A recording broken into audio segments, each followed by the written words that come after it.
कालीधारा गांव का रहस्य। कालीधारा नाम का एक छोटा सा गांव जो घने जंगलों से घिरा हुआ था। इस गांव के बीचों बीच एक बहुत पुराना बरगद का पेड़ था जिसे लोग काल वृक्ष कहते थे। ऐसी किंवदंती थी कि ये पेड़ हजारों साल पुराना है और इसमें कोई अदृश्य शक्ति रहती है। गांव वालों को इस पेड़ के पास जाने की सख्त मनाही थी, मगर हर पूर्णिमा की रात पेड़ के चारों तरफ से एक रहस्यमयी रोशनी निकलती थी। ये देखकर लोग डर से अपने घरों के दरवाजे बंद कर लेते थे। अरण्य का आगमन। एक दिन गांव में एक अजनबी आया जिसका नाम अरण्य था। वो लंबा, शांत और गहरे नीले कपड़े पहने हुए था। उसकी आंखों में एक अजीब सी चमक थी। कोई नहीं जानता था कि वो कौन था, पर गांव के मंदिर के पुजारी ने उसे देखते ही कहा, वो वापस आ गया है, अब काल वृक्ष जागेगा। अरण्य की जादुई शक्ति और सच्चाई।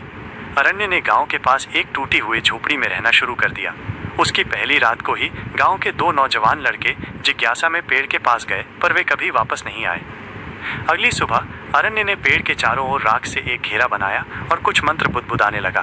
तभी उसके हाथों से एक नीली रोशनी निकली और पेड़ से एक काली छाया डरकर भाग गई। गांव वालों को यकीन हो गया कि अरण्य कोई साधारण इंसान नहीं है।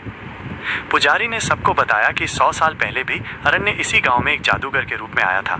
वो काल वृक्ष का रक्षक था। ये पेड़ एक गुप्त द्वार की रखवाली करता है जिसके पीछे क्रियाल नाम की एक राक्षसी आत्मा कैद है। हर 100 साल में ये आत्मा जागने की कोशिश करती है और तब एक रक्षक का आना जरूरी होता है। अंतिम युद्ध और बलिदान। अगली पूर्णिमा की रात क्रियाल पूरी ताकत से पेड़ से बाहर आने लगा। गांव में एक भयंकर तूफान आ गया और बिजली कड़कने लगी। अरण्य अपनी चमकती हुई नीली छड़ी लिए अकेला खड़ा था।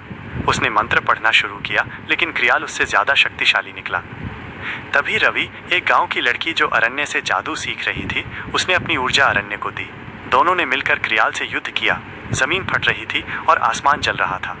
अंत में अरण्य ने अपनी आत्मा को उस पेड़ में समर्पित कर दिया, जिससे क्रियाल फिर से कैद हो गया। इस बलिदान से अरण्य का अस्तित्व मिट गया। नया मोड़ और नई शुरुआत।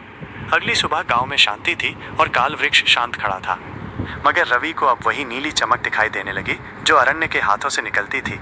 गांव को उसका नया रक्षक मिल चुका था।